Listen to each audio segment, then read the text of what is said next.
kebangsaan. Kedua, pembacaan Al Quran. Ketiga, lagu kebangsaan dan himne Unisula. Dan keempat, acara inti yaitu kuliah pakar bersama Bapak Dr. Insinyur Haji Abdullah Yahmawa. Beliau adalah mantan penasihat KPK RI tahun 2005-2017 dengan tema implementasi kepemimpinan Rasulullah dalam penegakan hukum oleh KPK. Ibu dan Bapak sekalian yang dimuliakan Allah, untuk mengawali acara kita pada pagi hari ini, marilah kita bersama-sama dengan baca umul kitab Al-Adina As-Salih Al-Fatihah. A'udzu billahi minasyaitonir rajim. Bismillahirrahmanirrahim. Alhamdulillahirabbil alamin. Arrahmanirrahim. Iyyaka na'budu wa iyyaka nasta'in. Shiratal ladzina an'amta 'alaihim ghairil maghdubi 'alaihim. Terima kasih. Kita lanjutkan acara yang kedua, pembacaan ayat suci Al-Quran. Kepada Ustadz Ali Mustafa, waktu disilahkan. Assalamualaikum warahmatullahi wabarakatuh.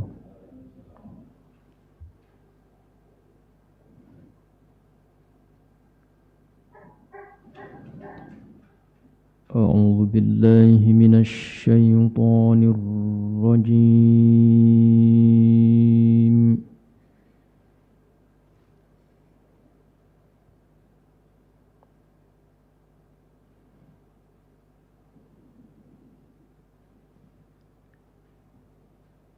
Bismillahirrahmanirrahim.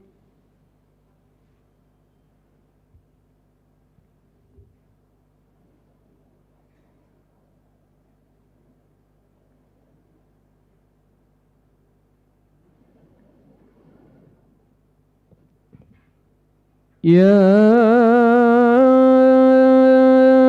ayyuhalladzina amanu kunu qawwamina lillah.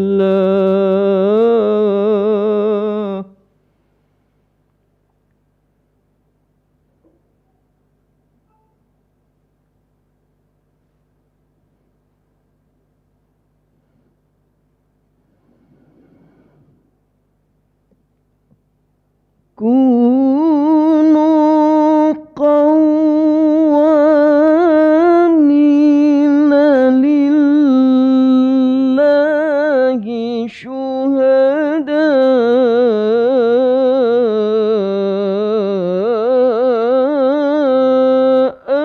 bil qist.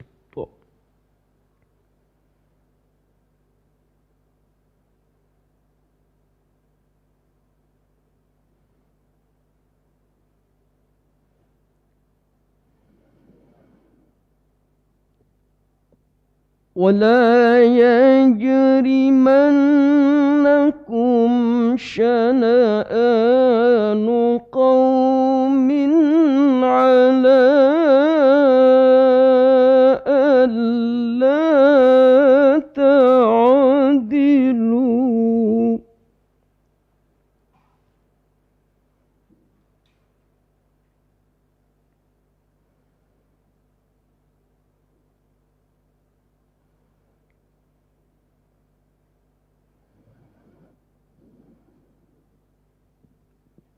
ولا يجرمنكم شنآن قوم على ألا تعدلوا اعدلوا.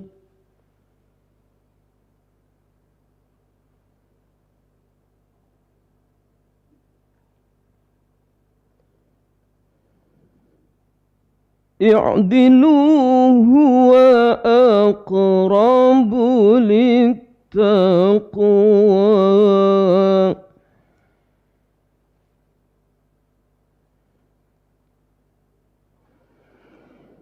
اعدلوا هو أقرب للتقوى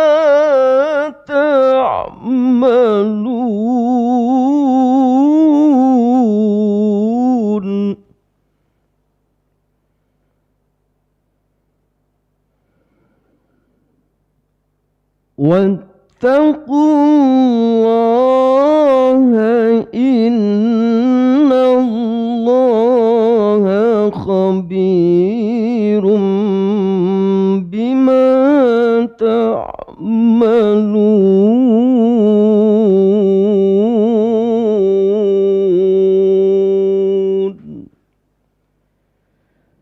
صدق الله العظيم. Assalamualaikum warahmatullahi wabarakatuh. Waalaikumsalam warahmatullahi wabarakatuh. Maha benar Allah dengan segala firman-Nya. Acara yang ketiga adalah lagu kebangsaan Indonesia Raya dan dilanjutkan dengan himne Unisula. Hadirin dimohon berdiri.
Terima kasih. Acara yang keempat adalah acara inti, yaitu fikih kepemimpinan dan kuliah pakar bersama Bapak Dr. Insinyur Haji Abdullah Yahya Muwa. Acara ini adalah sebagai pengganti kajian Majelis Duha dan terselenggara atas kerjasama antara Lembaga Kajian dan Penerapan Nilai-Nilai Islam atau LKP Unisula dengan Magister Ilmu Hukum Fakultas Hukum Unisula. Acara ini akan dipandu dan dimoderatori oleh Bapak Wakil Rektor 1, Bapak Dr. Umar Ma'ruf. Sekedar informasi, Ibu Bapak sekalian, Bapak Abdullah Yahya Muwa dilahirkan di Ambon 18 Agustus 1447. Jabatan terakhir adalah penasehat KPK RI tahun 2005-2017. Nanti selanjutnya bisa ke beliau langsung bagaimana lengkapnya. Kami persilahkan Pak Umar bisa memandu dan moderator acara ini. Terima kasih. Monggo. Bismillahirrahmanirrahim. Assalamualaikum warahmatullahi wabarakatuh. Alhamdulillah wa syukurillah wa nikmatillah. Wala haula wala quwata illa billah. Asyhadu an la ilaha illallah wahdahu la syarikalah. Wa asyhadu anna Muhammadan abduhu wa rasuluh. Allahumma sholli wa sallim wa barik ala Muhammad wa ala ali sayyidina Muhammad. Sungguh patut bersyukur pada Allah Subhanahu wa taala, di pagi hari ini kita masih bertemu, diberi kesehatan, keselamatan, baik yang offline maupun yang online pada fikih kepemimpinan. Dan alhamdulillah pada kesempatan ini luar biasa yang hadir adalah Dr. Insinyur Haji Abdullah Yahya Muwa. Sholawat dan salam senantiasa tercurah kepada junjungan kita Rasulullah Muhammad sallallahu alaihi wasallam. Pimpinan Yayasan Badan Wakaf Sultan Agung, pimpinan Unisula, pimpinan fakultas, prodi, biro, lembaga, unit, dosen, dan karyawan, dan tentunya beberapa mahasiswa di Unisula, khususnya yang dari Magister Hukum Unisula.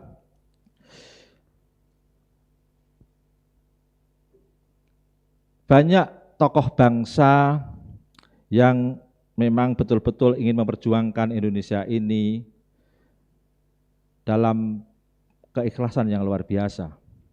Saya ingin menyebut beberapa tokoh bangsa yang punya ketegasan sikap, kesederhanaan, dan penuh keikhlasan, tanpa bermaksud menafikan yang lainnya. Dari tokoh militer kita punya Jenderal Besar Sudirman. Luar biasa ketegasan sikap beliau, kesederhanaan dan keikhlasan beliau. Dari tokoh politik ada Muhammad Hatta. Kemudian ada Agus Salim. Kemudian ada Muhammad Natsir. Kemudian dalam batas tertentu ada tokoh Tan Malaka yang sederhana juga. Ada juga dari Partai Katolik I.J. Kasimo. Kemudian dari tokoh ormas Islam kita tahu begitu sederhananya Bapak Kiai Haji A.R. Fahrudin. Dari tokoh NU ada Kiai Haji Sahal Mahfud. Dari tokoh APH, aparat penegak hukum, kita mengenal Jenderal Hugeng Iman Santosa, Kapolri yang luar biasa, sederhana dan sikap tegasnya, baik terhadap diri sendiri, keluarga, apalagi orang lain. Dari kejaksaan ada Profesor Dr. Baharudin Lopa. Dari kehakiman ada Profesor Dr. Bismar Siregar. Ada Dr. Artijo Al-Kostar, Allah yarham, yang barusan meninggal. Dari advokat ada Suwardi Tasrif.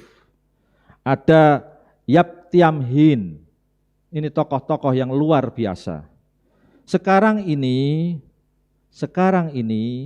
kita punya tokoh yang masih hidup, yang menurut saya juga punya ketegasan sikap, kesederhanaan, dan keikhlasan. Ada Gus Baha, ada Haidar Nasir, ada Mar'i Muhammad, dan ada di sebelah kiri saya Abdullah Yahya Muwa. Dan alhamdulillah kita juga patut berbangga Unisula. Kita juga punya tokoh-tokoh yang punya ketegasan sikap, punya kesederhanaan dan keikhlasan yang luar biasa. Allah yarham Haji Muhammad Sulkan, pendiri Unisula. Ustadz Abu Bakar Assegaf, pendiri Unisula. Ustadz Suratman Suryaning Projo, penginisiasi nama Sultan Agung di dalam Unisula ini. Ada almarhum Ahmad Yasin As'ari yang barusan juga meninggal. Ibu, Bapak sekalian, tentunya kita semua ini juga berharap pada posisi sedemikian.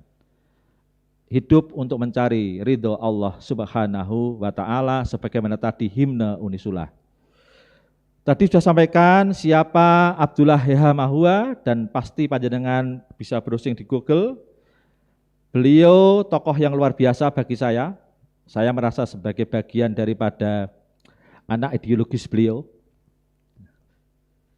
Beliau 79 sampai 81 Ketua Umum PBHMI. Kalau tidak salah sebelumnya adalah Bang Babi Ridwan Saidi, Komaidi Syarif Romas, dan sebelumnya adalah Ridwan Saidi. Ya. Sesudah jenengan adalah berarti Ahmad Zaki Siroj. Ya. Jadi pada kesempatan ini sungguh berbahagia di sela kesibukan beliau bisa hadir di Unisula. Nanti akan menyampaikan fikih kepemimpinan. Kami biasa Ustadz setiap Senin itu untuk semua pimpinan universitas, fakultas, prodi kita lakukan fikih kepemimpinan. Mengundang dari dalam maupun dari luar bagaimana kepemimpinan yang amanah. Ya. Dan juga pada bulan puasa ini kita ada madu namanya, Majelis Duha. Sebenarnya juga dulu harian, tapi karena berhubung ada COVID, kita tidak laksanakan, tapi kemarin kita laksanakan selama bulan puasa, dan insya Allah nanti Mas Kukuh kita lakukan terus pada hari Jumat sesudah Lebaran, kita lakukan lagi untuk madunya via virtual ini. Jadi acara ini kerjasama antara LKPI ya, dengan Magister Ilmu Hukum Unisula. Ini hadir Ibu Sekretaris Prodi, Bu Dr. Rodiah Istinah. Nah, ini juga Pak. Ini anaknya tokoh Mas Sumi ini, Klaten. Jadi, itu Ustadz, ya, kami mohon, monggo panjenengan bisa menyampaikan fikih kepemimpinan, karena panjenengan adalah sebagai mantan penasihat KPK yang luar biasa dulunya. Tadi dapat cerita juga banyak hal, ternyata teman saya juga binaan jenengan. Ya, bagi saya ada fatsun-fatsun dan bagaimana kami memang minta.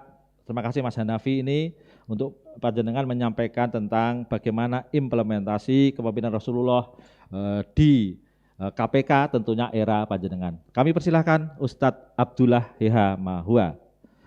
Kita waktu karena mepet, mohon maaf, ternyata beliau itu harusnya jam 14.10 Batik Air, ternyata diajukan jam 11.10, sehingga nanti sampai jam 10 lah. Monggo Ustadz Abdullah Heha Mahua.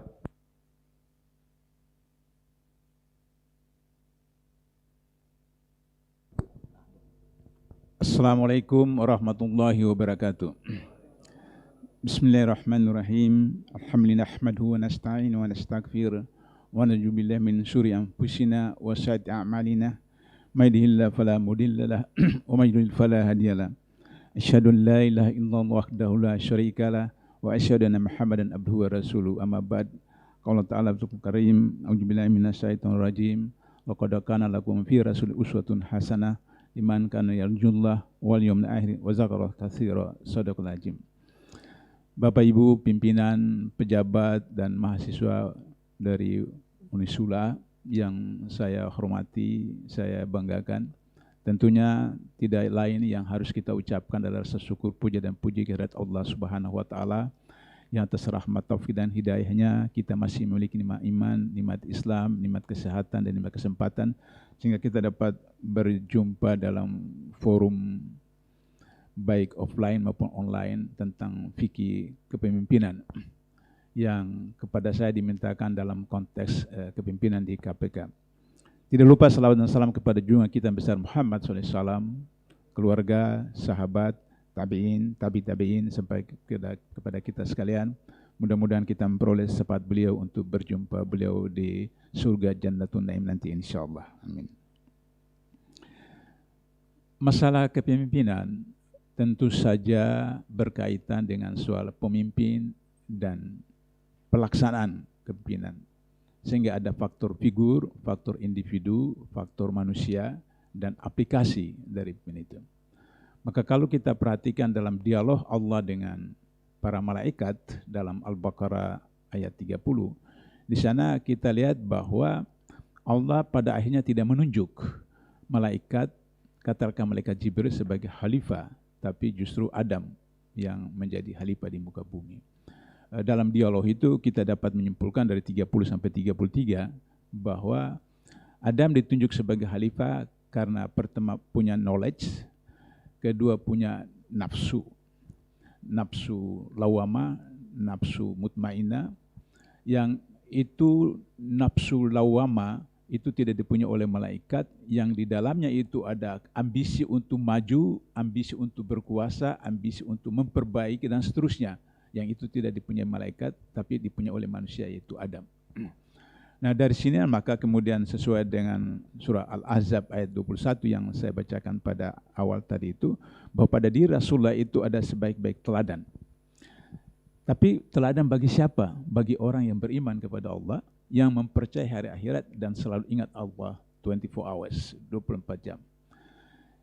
Kita semua tahu, anak SD pun juga tahu bahwa kalau traffic light itu fungsinya adalah mengatur lalu lintas supaya tidak terjadi tabrakan, tidak terjadi kecelakaan.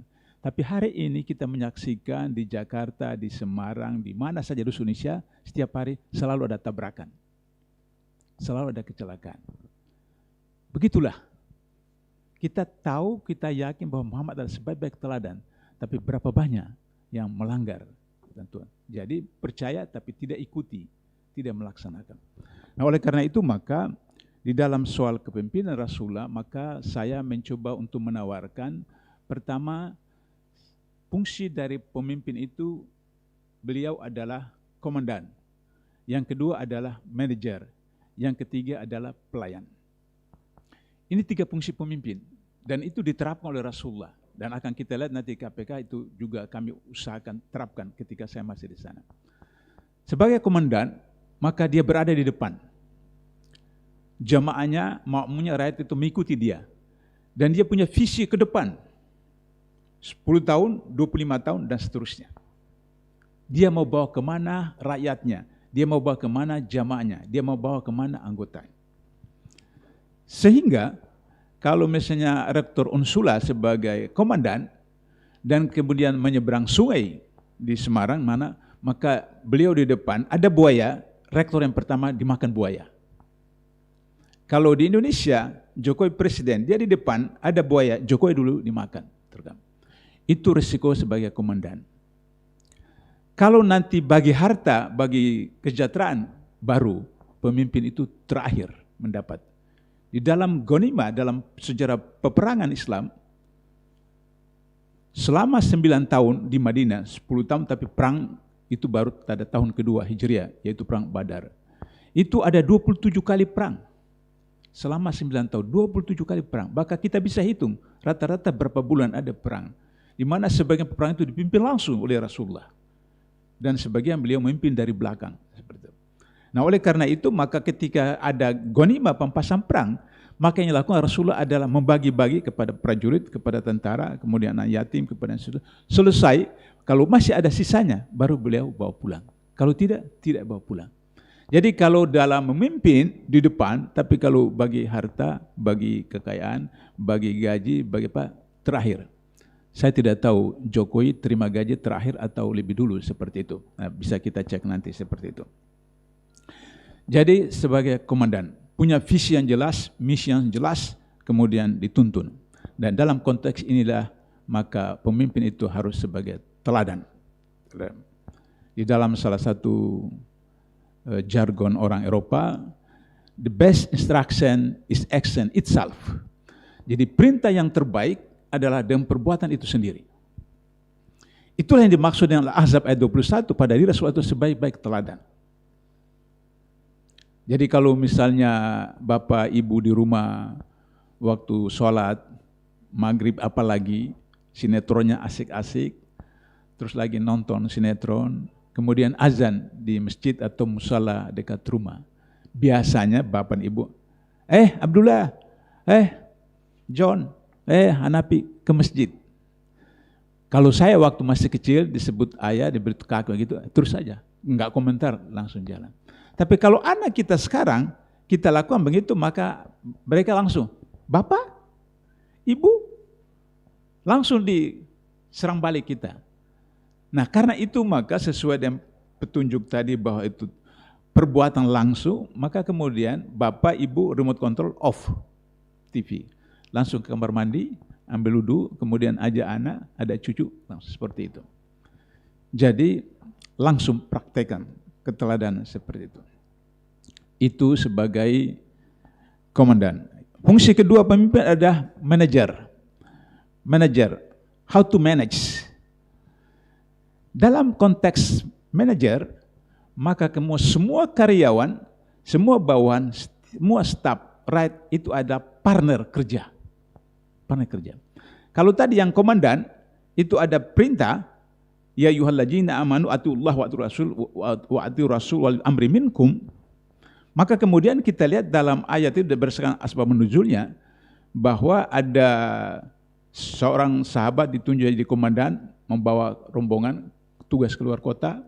Kemudian di luar kota beliau katakan, kamu bawahan saya harus mengikuti perintah saya berdasarkan Rasulullah. Naam, kata bawahannya.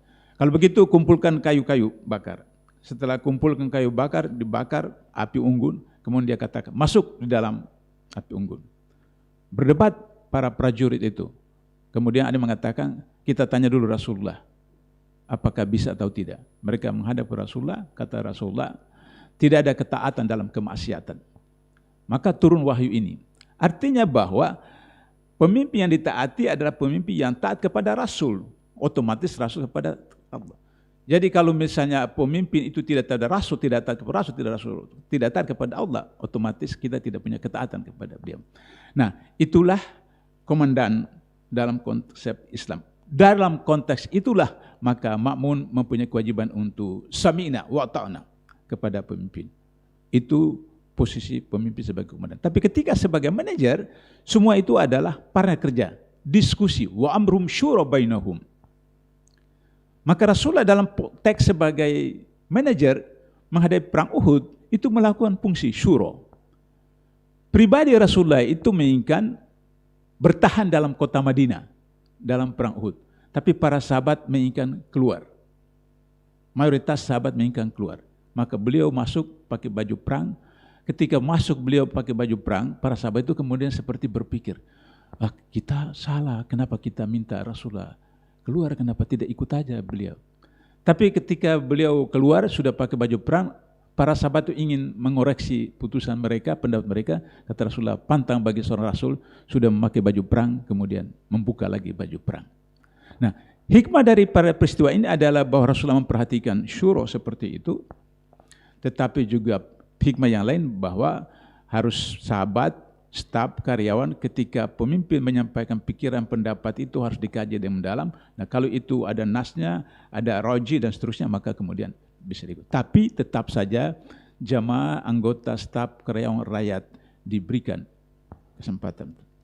Nah dalam konteks itulah maka kemudian kita lihat dalam perang Badar itu Rasulullah perintahkan buka kemah, kemudian salah seorang prajurit itu bertanya kepada Rasulullah, ya Rasulullah, apakah perintah buka kemah di sini wahyu atau pendapat Anda sendiri ya Rasulullah? Kata Rasulullah, pendapat saya sendiri, bukan wahyu. Kalau begitu saya sarankan pindah ke sana. Ini sahabat Salman Al-Farisi.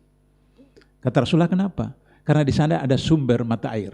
Di padang pasir orang yang menguasai sumber mata air akan memenangkan perang. Dan Rasulullah ini prajurit biasa yang tadinya cuma seorang hamba saya dari Parsi datang. Tapi Rasulullah terima dan sejarah membuktikan perang Badar umat Islam menang. Nah ini adalah manajer. Kenapa? Karena makin banyak informasi, makin banyak data dari karyawan, dari pegawai rakyat, makin berkualitas satu putusan. Jangan kita memandang bahwa pembantu rumah kita di rumah tidak berfungsi, tidak berperanan. Justru pembantu rumah yang lebih tahu hal-hal kecil-kecil di dapur, di kamar mandi dan seterusnya. Sehingga ketika pendapat dia, kita harus dengar, kita harus perhatikan. Yang ketiga, pemimpin sebagai pelayan. Pemimpin sebagai pelayan. Ini yang barangkali lupa kita pahami. Oh ya Allah. Silakan. Ya. Kemarin subuh sudah silaturahmi dengan beliau di masjid habis salat subuh. Welcome Pak Ustadz. Sebagai pelayan, maka kita harus menjalankan tugas sebagai pelayan. Kenapa? Presiden itu digaji oleh rakyat. Menteri, gubernur, anggota DPR, DPRD, bupati, wali kota digaji oleh rakyat. Jadi yang majikan itu rakyat, bukan presiden, bukan menteri, bukan gubernur, bupati, wali kota. Yang majikan itu rakyat, karena rakyat yang bayar. Maka dalam kedudukan sebagai seorang berfungsi sebagai pelayan harus melayani. Kita lihat sejarah Umar ibn Khattab biasa melakukan kunjungan malam-malam sendirian. Tiba-tiba kemudian mendengar dialog antara seorang ibu dengan anaknya yang kemudian bicara tentang kemiskinan dan seterusnya. Maka kemudian beliau pulang ke Baitul Mal, pikul sendiri, beras, daging dan seterusnya bawa ke situ. Pembantunya, ajudannya minta membawa, tidak, ini tanggung jawab saya sebagai kepala negara, sebagai komandan, manajer, dan sebagai pelayan. Kita perhatikan pemimpin kita, ada waktu-waktu tertentu berfungsi sebagai pelayan. Misalnya dalam mobil, terus kemudian rakyat berdiri kiri kanan, kemudian uang dilempar dari jendela, seperti itu. Ada seperti begitu. Ketika masyarakat datang ke istana, pergi ke gorong-gorong, periksa gorong-gorong, seperti itu. Tapi itu pencitraan, karena ada TV. Umar ibn Khattab, Rasulullah tidak ada TV. Tidak ada media massa, seperti itu. Nah, jadi pelayan itu karena kesadaran betul. Ini 3 fungsi pemimpin. Lantas kemudian kita bicara tentang bagaimana kualifikasi pemimpin.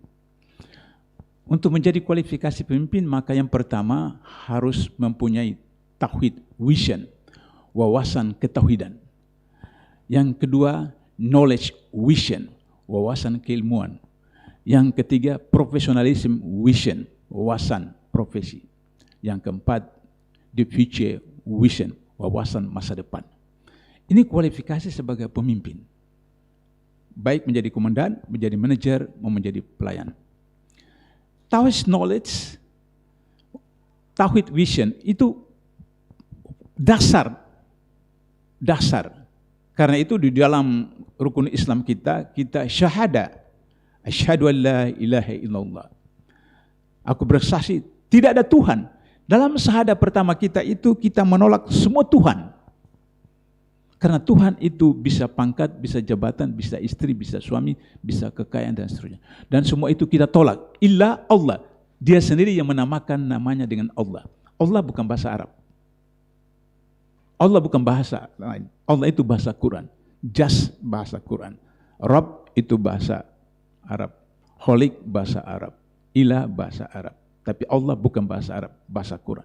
Jadi oleh karena itu kita harus biasakan untuk tidak menyebutkan Tuhan, tapi kita biasa dengan nama Allah.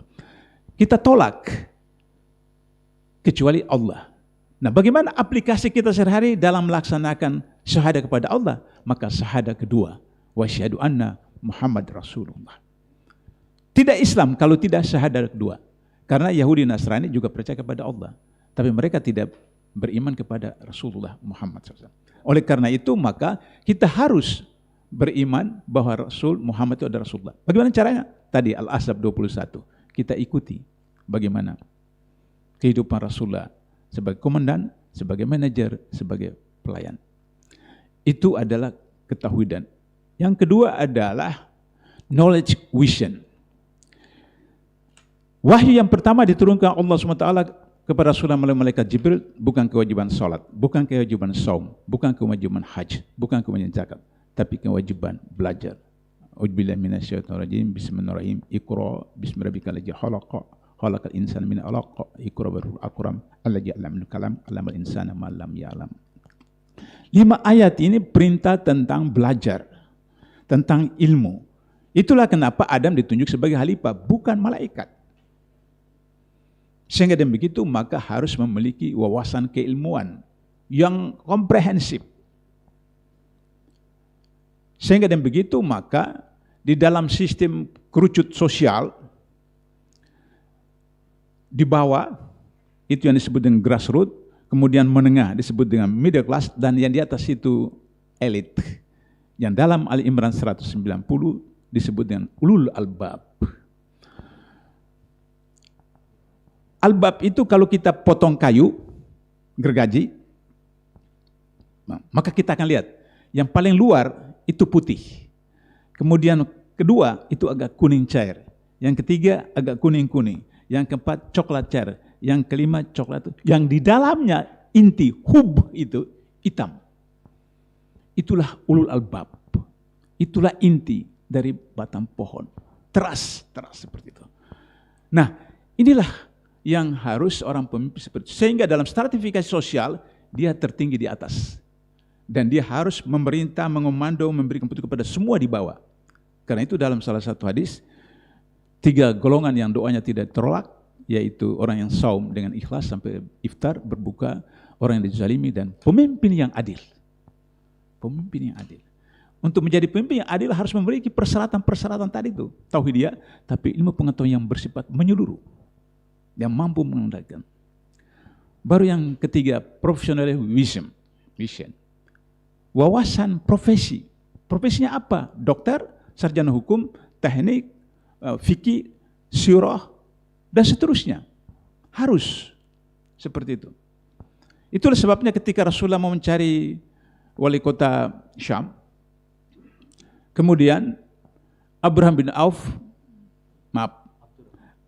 bukan Abraham bin Auf, yang sufi itu, Ustadz yang sufi, ya Allah, itu datang kepada Rasulullah, kata beliau, ya Rasulullah, apa tenaga saya tidak diperlukan? Kata Rasulullah, ini bukan bidang kamu, ini bidang pemerintahan. Padahal siapa yang meragukan tentang kewaraan dari sahabat ini? Bukan. Yang Allah Akbar, yang meninggalnya itu kain sarung tutup ke atas, tidak tertutup kaki, tutup ke bawah, kepala jatuh. Meninggalnya di luar kota Madinah.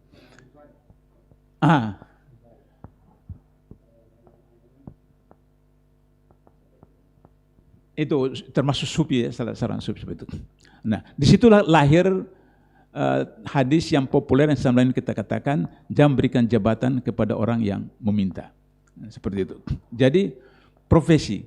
Setelah punya, jadi kalau misalnya mau jadi menteri pertanian, maka dia harus pernah menjadi petani. Mau jadi menteri pendidikan, maka pernah jadi guru atau pernah jadi dosen. Nah, menteri pendidikan kita itu IO Ojek. Ya. Menteri pendidikan kita IO Gojek. Jadi wajar saja kalau pendidikan kita mau digojekkan seperti itu. Nah, sehingga kemudian Pancasila mau dihilangkan, agama mau dikurangi, kemudian tidak boleh pakai jilbab kepada wanita muslimah, wanita Islam muslimah. Padahal beliau lupa bahwa pasal 29 ayat 1 Undang-Undang 45 itu negara berdasarkan atas ketuhanan yang Maha Esa. Ayat 2 negara menjamin kebebasan warga negara untuk memeluk agama dan melaksanakan ajaran agama itu. Nah, jadi itu perintah seperti itu. Nah, oleh itu maka harus profesi itu, sehingga kemudian melaksanakannya dengan baik. Kemudian terakhir, wawasan masa depan. Jadi dalam wawasan masa depan itu tidak hanya 2020 sampai 2024 atau 2020, tapi wawasan Rabbana atina fid dunya hasanah wa fil akhirati hasanah wa qina adzaban. Jadi wawasan dunia akhirat. Itu pemimpin Islam yang dunia akhirat. Sehingga kita tidur juga, doa kita juga berkaitan dengan akhirat.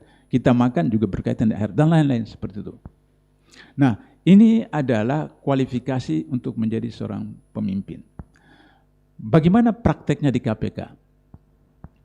Seleksi pegawai KPK itu persyaratan pertama integritas, baru profesional. Kenapa kami tetapkan integritas pertama, profesional kedua? Karena profesional bisa diproses. Sudah jadi pegawai KPK, bisa ikut BIMTEK, bisa ikut pelatihan, dan seterusnya. Jadi bisa belajar mana. Tapi kalau integritas dari sononya. Dari sononya. Saya mau bikin ilustrasi bagaimana soal integritas ini menjadi syarat mutlak di KPK. Nilainya dari 0 sampai 4. Minimal harus mencapai nilai 3,5. Kalau 3,4 saja tidak lolos. 2007 saya ingat KPK perlu 100 pegawai baru yang mendaftar 27.000. Bapak Ibu coba imagine. Perlu 100 mendaftar 27.000. Fresh grade. Di tes di KPK lulus cuma 45 orang. 45 orang dari 27.000. Tahun 2004 KPK perlu jaksa terbaik. Dikirim oleh Kejaksaan Agung 45 orang jaksa terbaik dari seluruh Indonesia. Yang lulus 4 orang. 45 jaksa terbaik di Indonesia di KPK dites, diseleksi, lulus 4 orang. 19 fresh graduate ekonomi dan hukum UI dites di KPK 3,5 orang yang lulus. Coba bayangkan, itu UI, bagaimana di Papua, bagaimana di Kalimantan, bagaimana di Sumatera. Persyaratan utama integritas. Fakta di KPK, satu orang itu mencapai 3,45. Persyaratan minimal 3,5. Karena baru pertama kali 2004 perlukan penyidik dengan jaksa. Itu. Maka salah seorang pimpinan mengatakan, enggak apa-apa lah, kita terima karena kita perlu tenaga jaksa, nanti dibina, dibimbing dan seterusnya. Ternyata kemudian, beberapa waktu dia mau menjelang pensiun, keluar keasliannya. Dalam penelitian saya, dalam penyusunan disertasi saya menemukan bahwa semua tools psikotest di dunia itu hanya bisa mengadopt, bisa mentrace 70% pribadi seseorang. Just 70%. 30% tidak bisa didetek. Sehingga ketika dianggap itu sudah baik apa segala macam, ketika masuk ke kantor, masuk ke departemen, masuk instansi, masuk lembaga, suasana ternyata kemudian kondusif untuk kembali 30% keluar. Maka itu kita biasa kaget-kaget. Loh, kenapa Gubernur Sulawesi Selatan yang mendapat hadiah bermacam-macam penghargaan ditangkap KPK? Ini yang terakhir. Gubernur Sulawesi. Ya, Nurdin, mendapat penghargaan yang luar biasa. Atau Mensos, itu mendapat sertifikat luar biasa. Tapi ternyata korupsi. Karena 30% itu tidak terdetek di dalam tools. Apalagi kalau sudah biasa mengikuti psikotest. Dibaca ulang-ulang berapa kali, ada alatnya, ada petunjuk itu, maka bisa lulus. Nah, oleh karena itu maka agar supaya Anda lulus psikotest, maka ketika isi ada berapa ratus, sesuai dengan jenjang kepangkatan, ada 500, ada 200, ada 300, bahkan sampai itu, maka jangan Anda berpikir. Karena Anda berpikir habis waktu Anda. Karena biasanya 1 sampai 50, kemudian 51 sampai 100, mengulangi lagi pertanyaan nomor 1. Tapi Anda tidak bisa kembali mencek habis waktu. Maka yang Anda lakukan untuk lulus tes adalah langsung cek. Tidak berpikir, langsung. Problemnya adalah bagaimana Anda yakin Anda jawaban itu benar dan lulus. Caranya sederhana. Tulis, cek apa yang Anda lakukan setiap hari.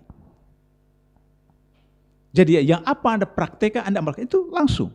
Jadi tidak perlu berpikir, bangun jam berapa? Jam 4. Pergi kantor jam berapa? Jam 7. Sampai di kantor jam berapa? Praktek. Itu metodenya. Jadi tulis apa yang Anda praktekkan. Kalau tidak, maka tadi ayat Quran, kabura maqtan illahi amtakulu malat alun. Murka Allah bagi orang mengatakan sesuatu tapi tidak melaksanakan. Tanpa untuk menunjukkan riya, tapi untuk motivasi kepada saudara-saudara. 12 tahun saya pejabat negara, 4 tahun di KPK, 8 tahun di KPK. Saya sampai di kantor itu 7 kurang 1/4. 12 tahun saya bisa arrange. Pukul 7 kurang 1/4 saya sudah sampai di kantor. 12 tahun saya bisa arrange itu.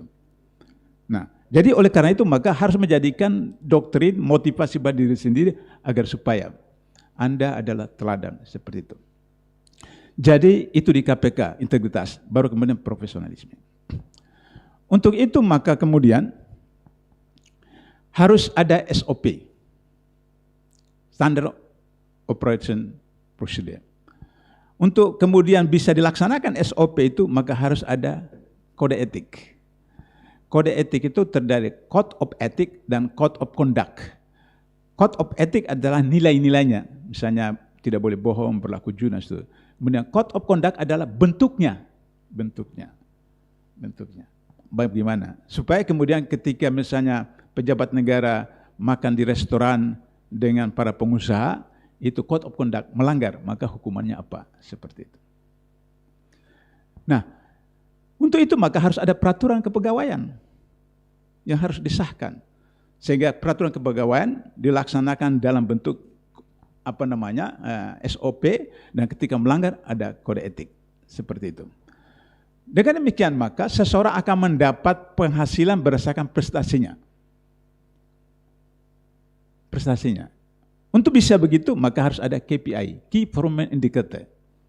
Misalnya kalau waktu saya di KPK, penyidik KPK itu 1 tahun harus 4 kasus ditangani 1 tahun. Begitu juga penuntut umum, juga penyelidik. Saya sebagai penasihat minimal itu 1 bulan sekali nasihat saya, pertimbangan saya kepada pegawai atau kepada pimpinan. Nah, kalau itu tidak dilakukan maka kemudian tidak akan mencapai kinerja. Sehingga dengan begitu, Bapak Ibu pemirsa yang online mungkin kaget kalau saya katakan di KPK pernah seorang pegawai gaji 1 bulan saya lupa bulan berapa itu sama dengan direkturnya. Gaji bulan itu diterima sama besarnya sama dengan direkturnya. Pernah. Kenapa? Karena ayat Quran, la yukallifu nafsan illa wus'aha. Allah tidak memberatkan suatu kepada hamba kecuali yang mampu. Dia laksana, dia pikul. Jadi ketika waktu itu KPI-nya, kinerjanya direkturnya itu mendapat B. Pegawainya dapat A.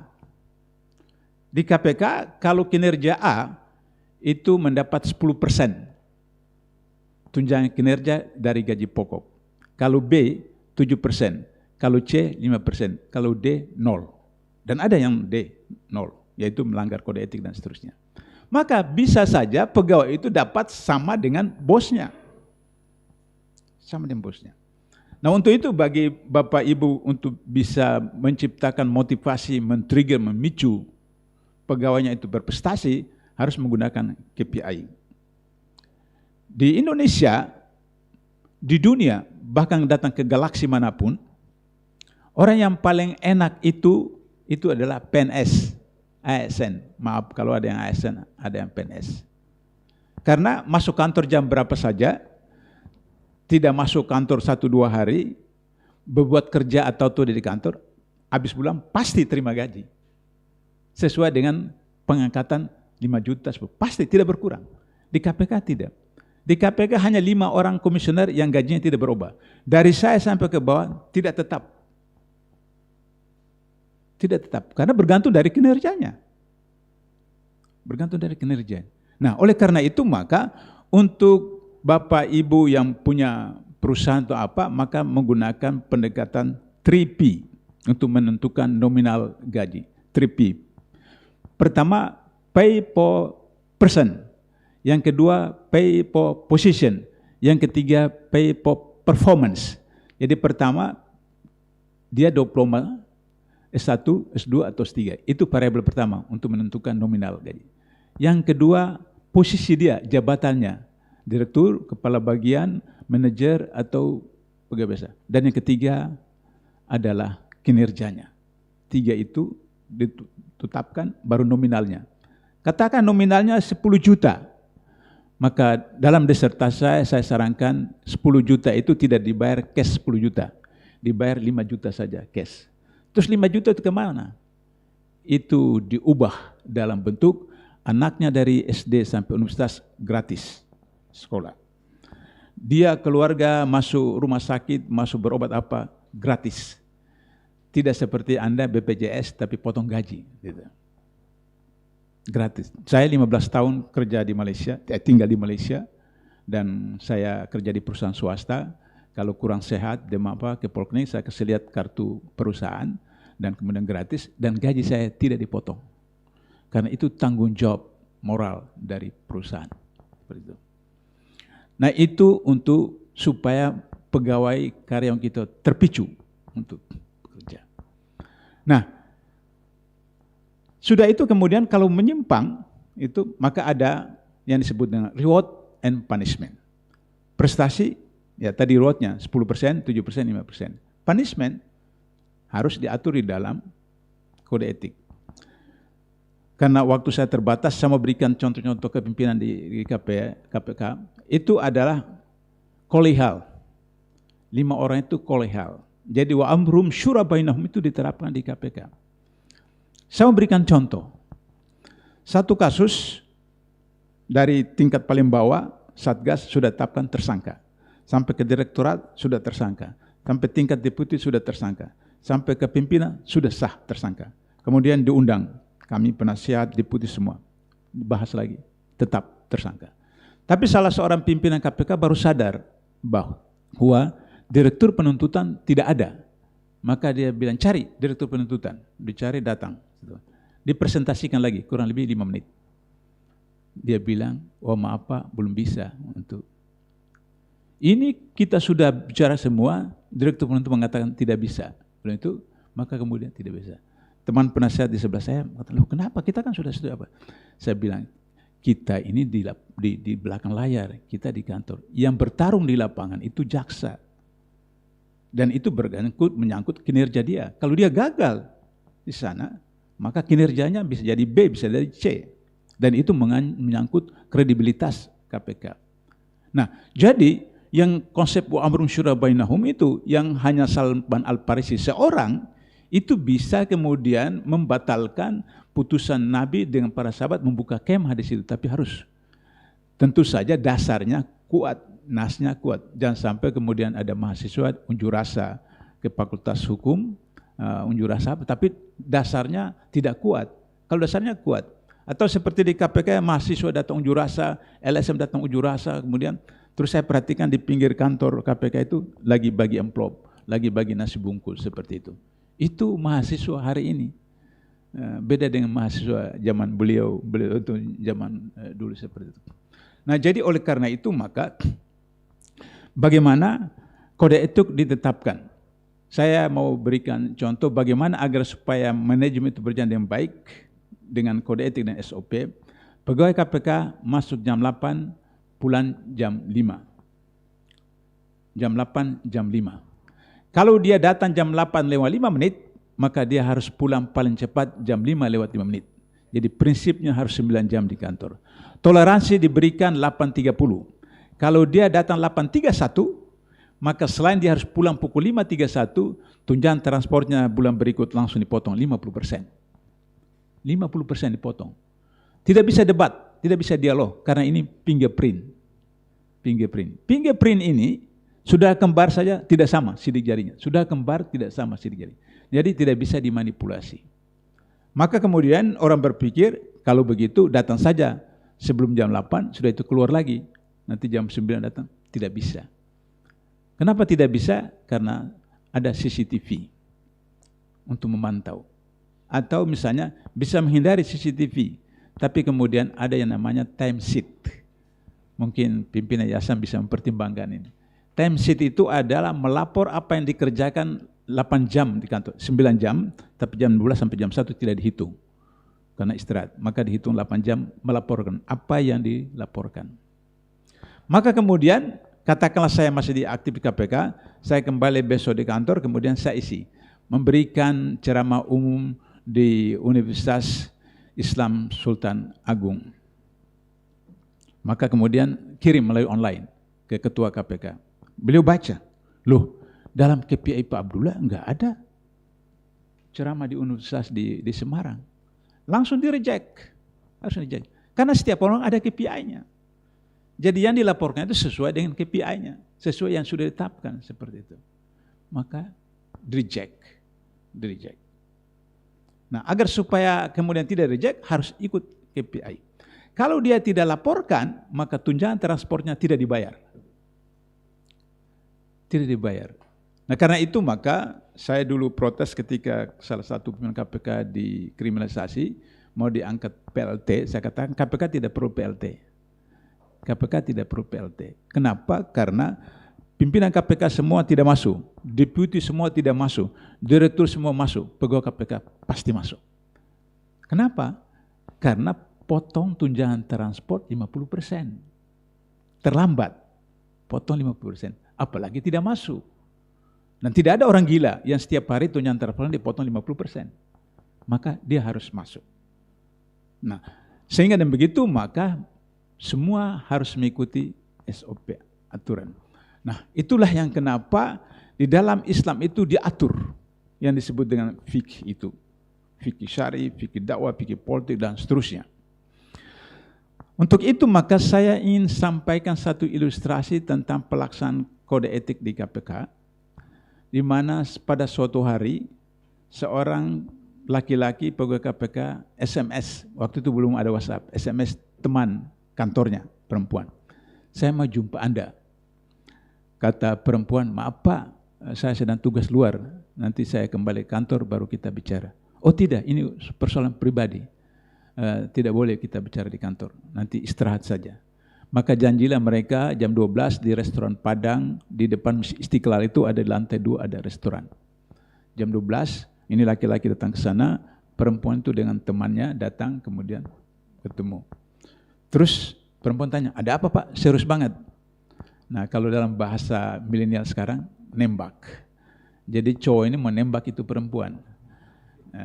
Terus kemudian ketika dia nembak, kata perempuan, loh Pak, Bapak kan tahu saya sudah punya suami, dan Bapak kan juga sudah punya istri. Kata laki-laki, ya daripada saya gila, ya saya sampaikan isi hati saya seperti itu. Just that moment. Sudah itu kemudian tidak lagi ketemu, cuma kemudian ada beberapa SMS. SMS. Nah, perempuan ini bagian keuangan. Nah, kita tahu kan kalau pekan terakhir itu sibuk bagian keuangan. Dan itu terbawa sampai di rumah. Suaminya melihat ada perubahan tingkah laku istrinya. Dia tanya, dia tidak mau cerita apa. Lama-lama marah juga suaminya, dipaksa. Akhirnya dia ngaku. Dia ngaku. Setelah ngaku, suaminya datang ke KPK melapor ke pengawasan internal KPK. Bapak Ibu, penerapan sistem kepemimpinan di KPK itu pemimpin tidak takut sama ketua KPK. Karena ketua tidak bisa memecat pegawai KPK. Pegawai KPK tidak takut pada pemimpin KPK. Karena pemimpin KPK tidak bisa memecat pegawai KPK. Tapi pegawai KPK takut kepada direktur pengawasan internal. Itu eselon 3. Eselon 3. Maka kemudian diperiksa. Diperiksa itu laki-laki, ditemukan 2 alat bukti, maka dibentuk majelis kode etik, disidangkan. Saya tidak ketua waktu itu, saya anggota. Setelah pemeriksaan lebih kurang 1 pekan, putusannya adalah diberhentikan dengan tidak hormat. Hanya soal pernyataan curhat hatinya kepada perempuan. Saya kemudian katakan saya tidak setuju dipecat, di sourcing saja. Alasan apa? Mereka kaget karena mereka tahu saya yang paling keras, tapi waktu itu saya katakan di sourcing saya. Saya katakan ini tuduhan perzinahan. Dalam hadis, seseorang menuduh orang lain berzina harus menemukan 4 saksi yang melihat penis masuk dalam vagina perempuan. Dan ini tidak ada. Ini cuma melalui pertemuan sekali, kemudian SMS. Jadi tidak bisa kita lakukan hukuman itu dan pecat. Maka ditunda. Di KPK selama 8 tahun itu, kalau hari Senin saya kirim internal email kepada seluruh pegawai KPK, kalau hari Jumat itu khusus rohani Islam. Jadi ketika saya sedang buat kepada pegawai-pegawai Islam, tiba-tiba saya baca di internal email itu, masuk ini teman juga menyampaikan tentang hadis dan ayat. Saya langsung astagfirullahaladzim. Dia juga penanggung jawab, salon penanggung jawab di DKM KPK. Maka kemudian rapatnya berikut saya katakan, saya setuju, dipecat. Mereka heran, kenapa Abdullah tiba-tiba berubah? Karena dalam undang-undang KPK, kalau orang KPK dijatuhi korupsi, non KPK, katakanlah jatuh hukuman 6 tahun penjara. Kalau orang KPK tambah 1/3.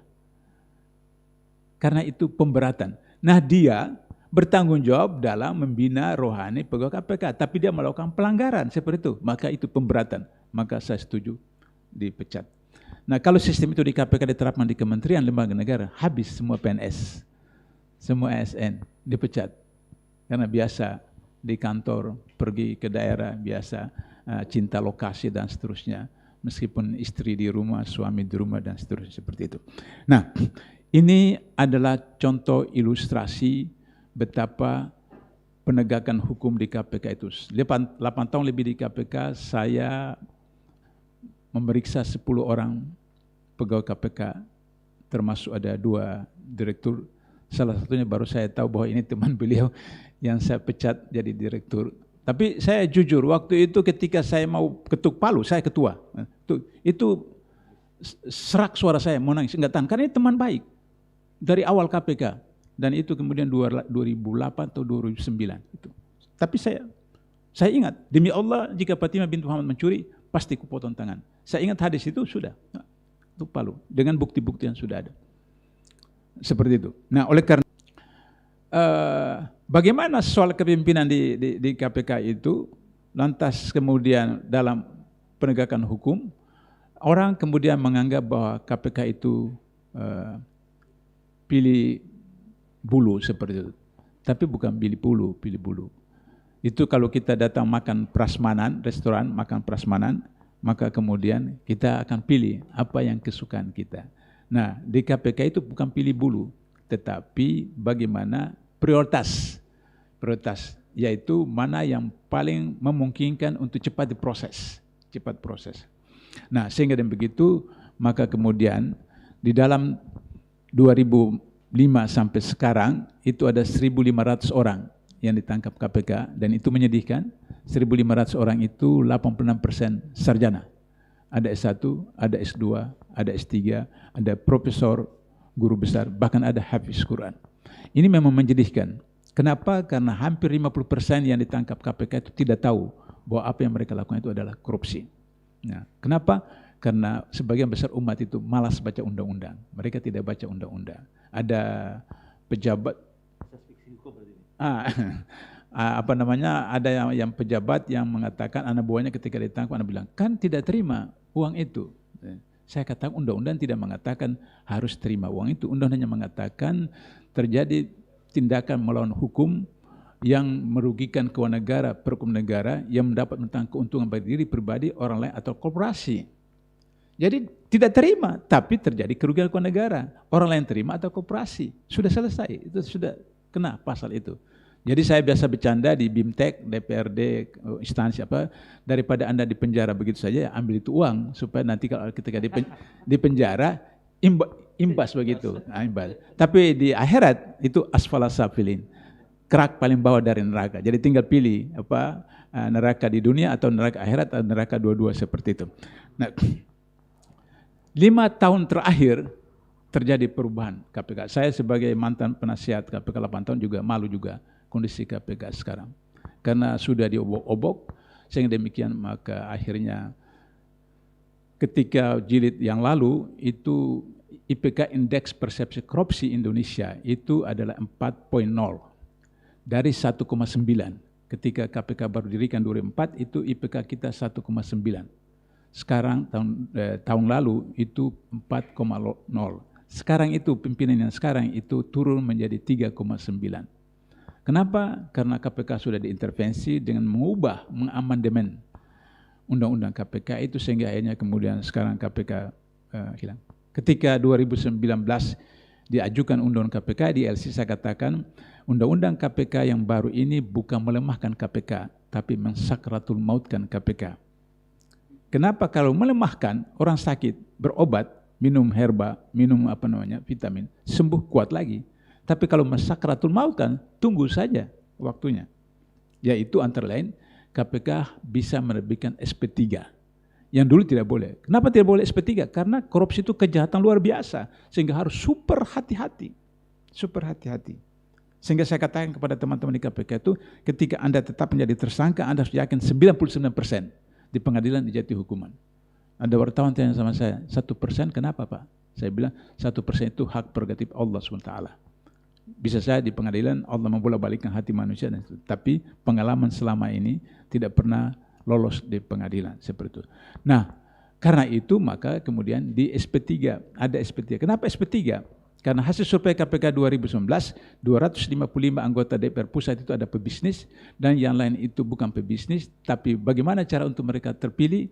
Maka para taipan, para konglomerat itu datang, Anda tinggal terima bersih. saya yang akan menanggung semua itu. Apa imbalannya? Melalui proyek dan melalui undang-undang. Proyek di daerah, di pusat, kasih seperti itu. Karena itu imbalannya, atau undang-undang. Maka kita lihat dalam COVID-19 ini merupakan keberkahan bagi Presiden Jokowi. Tanpa COVID-19 habis Jokowi. COVID-19 ini menolong Jokowi. Buktinya ketika 5 undang-undang dibahas dengan COVID-19, maka kemudian seperti kita sekarang ini, adminnya itu ketua angkatan begini protes, adminnya kan kasih unmute, tidak bisa. Itu yang terjadi di DPR. Minerba, kemudian COVID-19, kemudian KPK dan Cipta Kerja, 4 undang-undang. Coba Anda datang buka Google, datang ke galaksi apa saja, matahari, Jupiter, Saturnus, apa saja, Pluto apa, ada enggak? Orang menggunakan uang negara, merugikan uang negara, tidak bisa dipidana, tidak bisa diperdata, tidak bisa dipetun. Itu undang-undang COVID-19. Tidak bisa dipidana, tidak bisa diperdata, tidak bisa dipetun. Jadi undang-undang itu memberikan leluasa kepada pemerintah untuk merampok uang negara tanpa kena pidana, perdata atau petun. Itu undang-undang COVID-19. Undang-undang Cipta Kerja. Dulu untuk membangun suatu proyek harus ada izin AMDAL. Harus izin AMDAL. Sekarang itu tidak perlu izin AMDAL, hanya memberitahu. Nah, ada izin AMDAL saja kita lihat. Dari Aceh sampai Sulawesi, Indonesia Timur, terakhir NTT. Yang kemarin Malang ya, banjir apa semua itu. Karena tidak memperhatikan AMDAL. Itu ada kewajiban izin. Sekarang tidak perlu izin, cukup memberitahu. Dan itu luar biasa, sehingga proyek-proyek itu seperti itu. Nah, oleh karena itu maka dengan demikian, karena kepimpinan di KPK periode terakhir ini sudah tidak mengikuti pola kepimpinan Rasulullah, maka kemudian akhirnya. Nah, apa yang saya katakan sakaratul maut, maka ketika orang lihat KPK juga SP3, maka masyarakat mengatakan, apa beda KPK dengan kepolisian kejaksaan? Bisa sama-sama SP3. Kalau begitu untuk apa miliaran, ratusan miliar rupiah untuk KPK, padahal sama juga dengan polisi dan jaksa, ya udah, bubarkan saja. Itulah yang saya maksud dengan sakaratul maut. Nah, oleh karena itu, di mana saja di keluarga, di mana saja organisasi, di mana saja perguruan tinggi, ketika kepemimpinan Rasulullah itu tidak diterapkan, jangan harap bisa bertahan lama. Saya mantan ketua STIE, mantan direktur pasca sarjana, itu saya terapkan betul di situ. Sehingga ada tes seleksi pegawai mahasiswa baru pasca sarjana, ada seseorang yang ikut seleksi. Ditakdirkan kalau pegawai-pegawai saya itu saya doktrin sedemikian rupa dengan pola kepimpinan Rasulullah, dia curiga kepada mahasiswa yang sedang itu. Kemudian dia selidik, rupanya akhirnya mahasiswa itu ngaku bahwa dia adalah joki. Dia joki. Alasannya apa? Atasannya itu lagi tugas, semacam, sehingga dia ganti. Maka kemudian saya beritahu kepada staf saya, selama saya dari tur pasca sarjana sampai mati, dia tidak boleh jadi mahasiswa di sini. Dan seperti itu. Nah, itu terjadi oleh karena itu. Maka kepimpinan Rasulullah malam-malam sampai jam 7, jam 8 di kampus datang bimbingan tesis, ada juga bimbingan skripsi, kemudian bawa bungkusan waktu pulang. Saya bilang, ini apa ini? Buat Bapak. Apa ini? Ya, oleh buat Bapak. Anda mau lulus atau tidak? Ya, mau lulus Pak, bawa. Begitu. Dan alhamdulillah kemudian para dosen, para mahasiswa sudah tidak bisa lagi main-main. Saya berharap bahwa karena ini Universitas Islam membawa nama besar Sultan Agung, mudah-mudahan itu bisa juga. Karena bangsa ini bisa selesai, bangsa ini bisa makmur, bangsa ini bisa adil. Salah satunya adalah memberantas korupsi. Korupsi dalam korupsi uang, korupsi kebijakan, korupsi politik, korupsi hukum, dan semua korupsi. Maka kemudian insya Allah itu bisa selesai. Maka soal kepimpinan Rasulullah diterapkan di keluarga, diterapkan organisasi, diterapkan di pemerintahan, insya Allah. Barangkali ini beberapa bahan untuk renungan buat Bapak Ibu sekalian. Dan saya mohon maaf karena waktunya tergesa-gesa sehingga kemudian hanya itulah yang saya sampaikan. Yang benar dari Allah, yang salah dari saya. Billahi taufiq wal hidayah. Wassalamualaikum warahmatullahi wabarakatuh. Waalaikumsalam warahmatullahi wabarakatuh. 30 menit. 15 menit.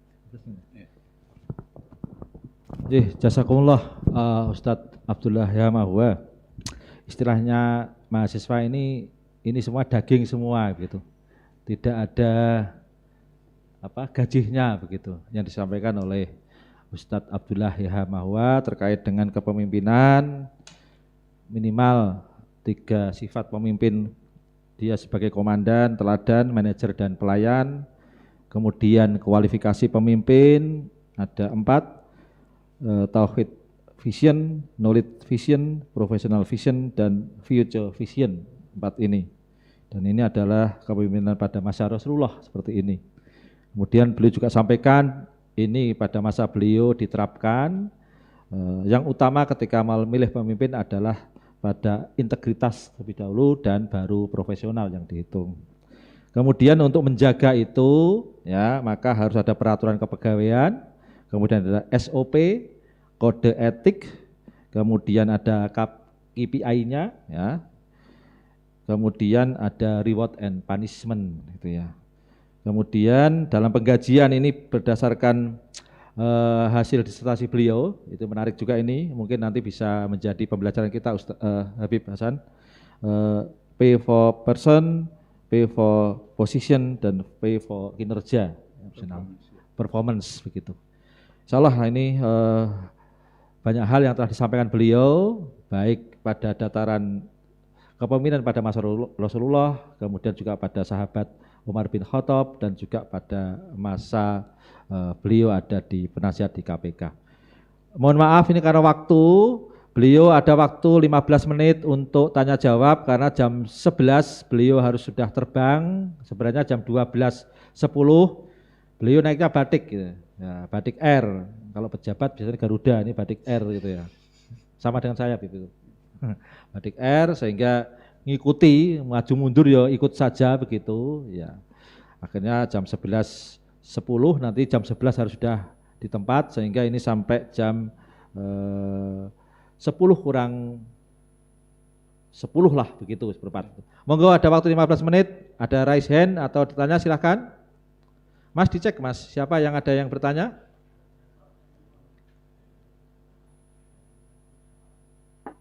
Monggo. Saya tak cek chatnya.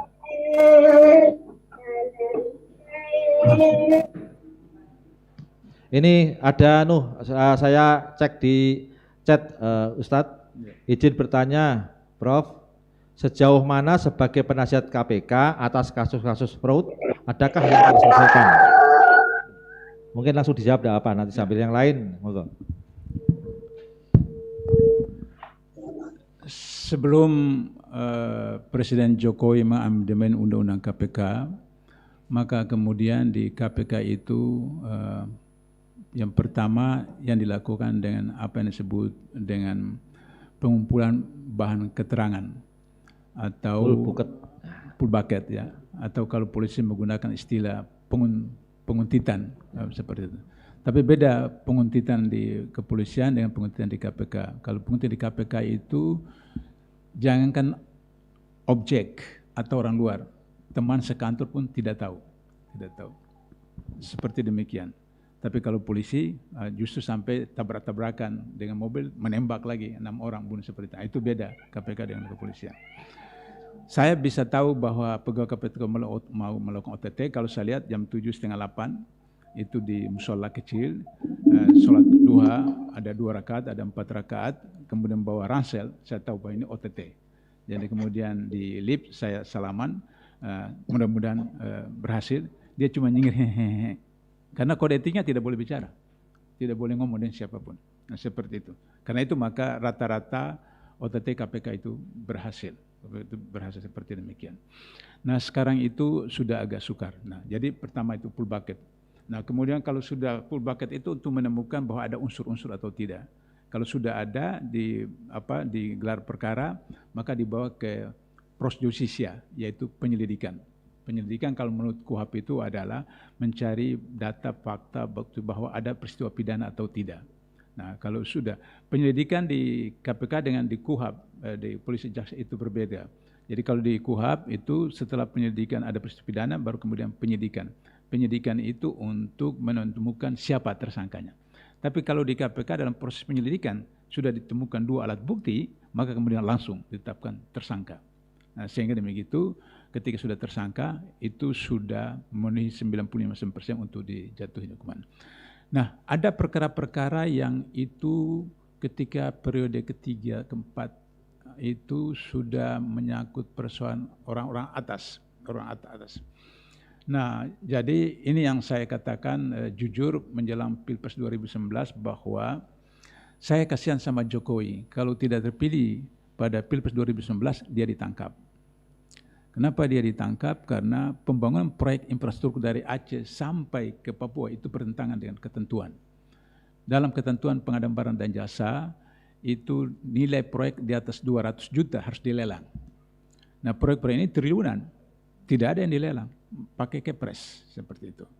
Nah, oleh karena itu maka akhirnya kemudian dikendalikan seperti itu. Nah, inilah yang kemudian terjadi penyimpangan seperti sekarang, maka kemudian proyek-proyek besar apakah BLBI, apakah IKTP, apakah Bank Senturi, apakah Mikarta, itu mentok. Kenapa mentok? Waktu periode yang lalu, itu ketika sampai di pimpinan, itu voting 3-2. Kita 2, mereka 3, maka kalah. Seperti itu. Nah, itulah yang kemudian sekarang di amandemen Undang-Undang KPK supaya SP3, nah, seperti itu. Keterlanjuran, kekeliruan Abraham Samad, dia keceplos mengatakan bahwa ada ketua umum partai besar akan diproses karena BLBI, langsung dikriminalisasi dengan Bambang Susanto, maka kemudian selesai. Nah, dari pengalaman itulah mereka buat Undang-Undang KPK yang sekarang untuk bisa kemudian SP3. Jadi kalau Anda mau korupsi di Indonesia sekarang itu kesempatan. Sebelum ganti presiden. Jadi Anda korupsi saja semacam itu terus ke luar negeri. Tunggu 2 tahun kembali lagi jadi milioner, dan itu sudah SP3 seperti itu. Jadi ini pesta korupsi buat Indonesia dan seperti itu. Tapi kalau korupsi uang yayasan, uang ini memang tidak ditangani KPK, itu polisi atau jaksa. Tapi kecuali ada kaitannya dengan APBN, APBD, baru KPK. Kalau tidak, ya polisi, jaksa. Mungkin itu sedikit tambahan. Jadi terima kasih. Ada 3 chat, Ustadz. Ya. 2 yang ada kaitannya, 1 melebar. Gitu. Yang pertama ini dari jaksa ini. Izin bertanya bahwa ketua KPK yang sekarang pernah kena kode etik di KPK. Kenapa bisa jadi ketua? Ya. Pertama. Kedua, izin bertanya Prof, saya Buyamka. Bagaimana menerapkan kepemimpinan agar menjadi pemimpin yang bukan hanya amanah, tapi hasanah, yaitu memberikan nilai-nilai kebaikan. Ini yang sesuai konteks, yang melebar. Indonesia adalah mayoritas Islam. Ini dari Malaysia ini, Bahrudin Mansur. Apakah masih ada harapan umat ini bisa menang? Terima kasih. Monggo.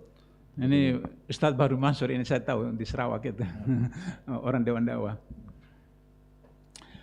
Yang pertama tadi terkait kena kode etik. Nah. Jadi ketika ketua KPK sekarang deputi penindakan KPK, maka saya diundang oleh pengawas internal sebagai ahli untuk dimintai pendapat saya terhadap perbuatan deputi penindakan. Sebelum saya diberi pertanyaan, ditayangkan dulu video. Setelah kurang lebih 5 menit saya nonton, saya katakan ini bukan pelanggaran kode etik, ini pidana. Karena dalam Undang-Undang KPK disebutkan bahwa pegawai KPK, pimpinan KPK, pejabat KPK tidak boleh bertemu dengan tersangka, dengan saksi, dengan keluarga, calon tersangka, calon tersaksi. Ini beliau sampai berangkulan dengan seorang gubernur yang sedang di dalam proses oleh KPK. Maka kemudian diproseslah sampai ke majelis kode etik dan dijatuhi hukuman. Sebelum dieksekusi oleh pimpinan, karena eksekutornya pimpinan, majelis kode etik cuma memutuskan, tapi eksekutornya ada pimpinan, maka ditarik oleh instansinya. Kemudian diangkat jadi Kapolda di Sumatera Selatan. Jadi ketika dia ikut seleksi itu sebagai Kapolda Sumatera Selatan. Ketika lolos sampai di DPR, pimpinan KPK, saya tahu betul, pimpinan KPK mengirim surat ke DPR bahwa orang ini bermasalah di KPK, melanggar kode etik. Tapi Bapak Ibu lihat, ternyata bulat suara, semua Komisi 3 memilih dia sebagai Ketua KPK. Kenapa? Karena anggota-anggota DPR itu bermasalah, dia mantan deputi penindakan KPK, jadi tahu. Nah disinilah kemudian saling menyandera. Dia bisa lolos di pansel, Karena Pansel itu ada pejabat-pejabat. Dia tahu mereka punya masalah. Maka kemudian lolos seperti itu. Nah inilah yang kemudian proses penyandaran yang ada. Itulah rahasianya kenapa dia terpilih dan itu memang sudah skenario oleh Presiden untuk bisa terpilih. Yang kedua, terkait dengan apa tadi saya lupa tadi. Terkait dengan yang jaksa. Kepemimpinan agar amanah tapi hasanah, yaitu memberikan kebaikan. Iya. Jadi kita coba ikuti aja Rasulullah. Tentu saja tidak bisa kita sama Rasulullah, tapi semampu mungkin, seoptimal mungkin. Contohnya misalnya, semua istri-istri Rasulullah itu dibagi jatah yang sama. Maaf Pak Nabi, itu jatah yang sama. Jatah dan semua hal yang sama. Jatah rumah sama, 9 istri 9 rumah. Kemudian kalau 9 mercy ya 9 mercy, tapi waktu itu tidak ada mercy ya paling onta atau segala macam. Giliran sama, tapi karena ada misalnya seorang istri Nabi yang janda sudah tua, dia katakan saya sudah tua, ya hak saya kasih kepada Aisyah saja yang masih muda seperti itu. Tapi prinsipnya sama. Dalam segala hari, pelayanan dan seterusnya, material maupun batin. Kemudian dengan anak-anaknya, cucu-cucunya dalam sholat berjamaah, waktu bangun dari sujud lama sekali. Sehingga kemudian selesai salam, para sahabat tanya, ya Rasulullah ada perubahan SOP sholat berjamaah? Oh tidak. Tadi cucu saya naik di atas punggung saya.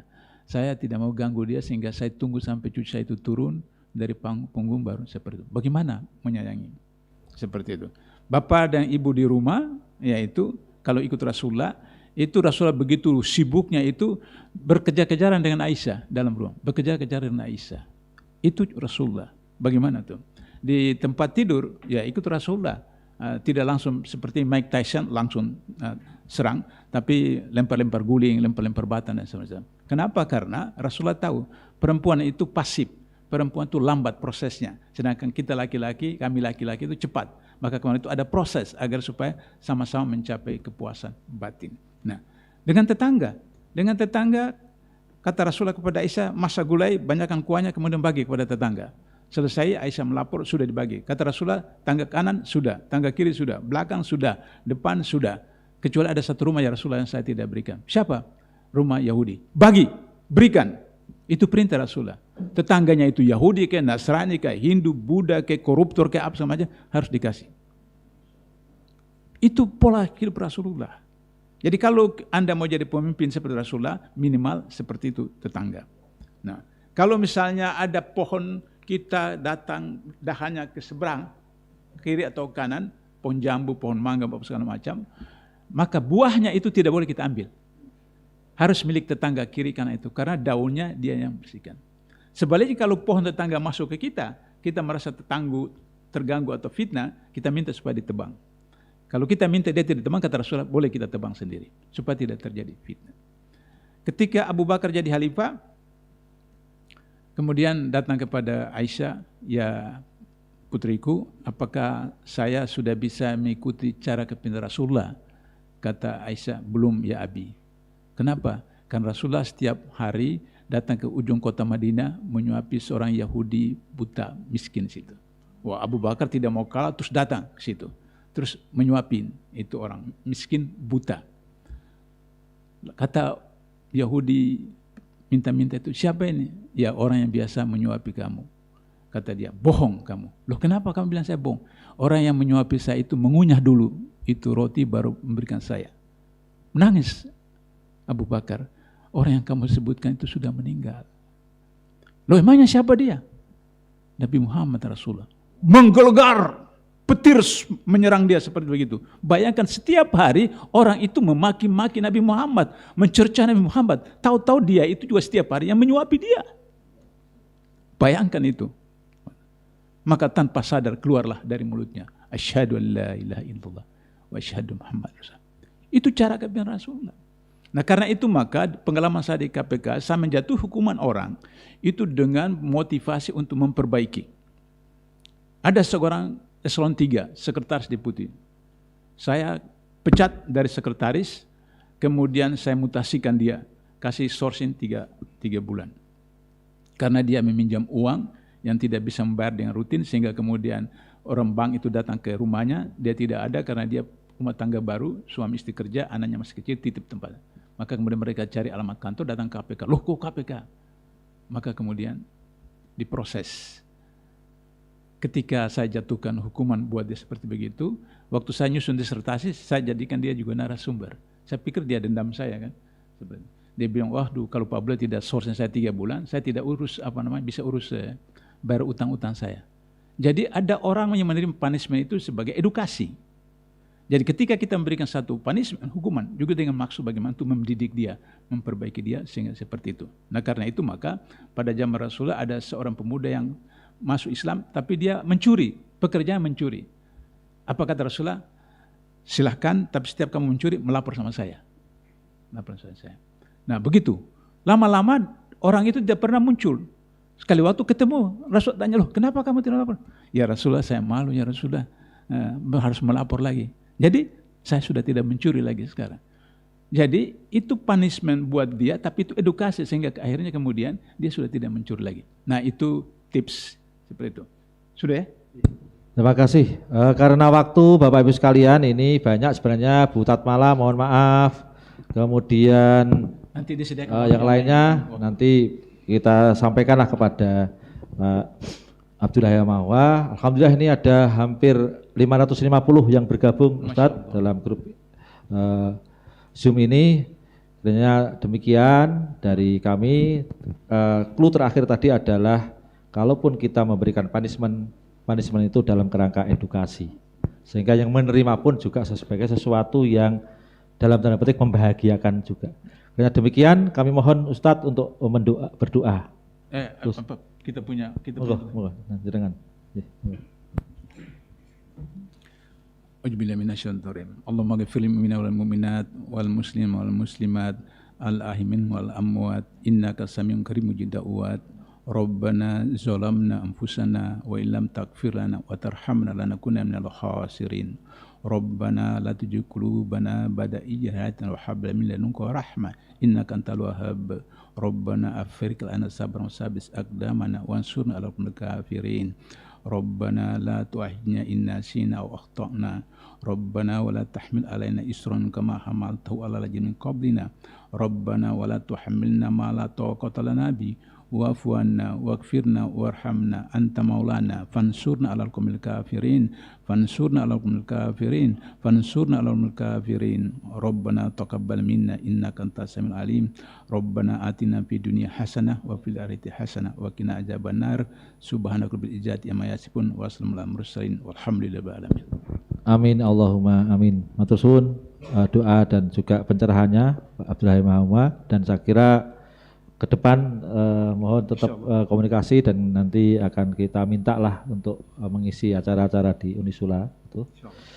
Para pengikut acara Zoom ini yang berbahagia, terima kasih atas kehadiran panjenengan semua, terutama Habib Hasan Toha yang datang offline dan teman-teman dekan dan juga dari LKPI. Terima kasih Mas Hanafi yang memfasilitasi. Kiranya demikian yang dapat saya sampaikan. Mohon maaf kalau dalam mendampingi Ustadz Abdullah Yahya Mahwa ada hal yang tidak berkenan. Assalamualaikum warahmatullahi wabarakatuh. Waalaikumsalam warahmatullahi wabarakatuh. Terima kasih Prof. Umar dan Ustadz Abdullah Mahwa, Ustadz Habib Hasan. Baik, mari kita tutup acara ini dengan baca hamdalah bersama-sama. Alhamdulillahirabbil alamin, dan baca doa kafaratul majlis. Subhanakallahumma wa bihamdika asyhadu an la ilaha illa anta astaghfiruka wa atubu ilaik. Wallahu minkum billahi taufik. Wassalamualaikum warahmatullahi wabarakatuh.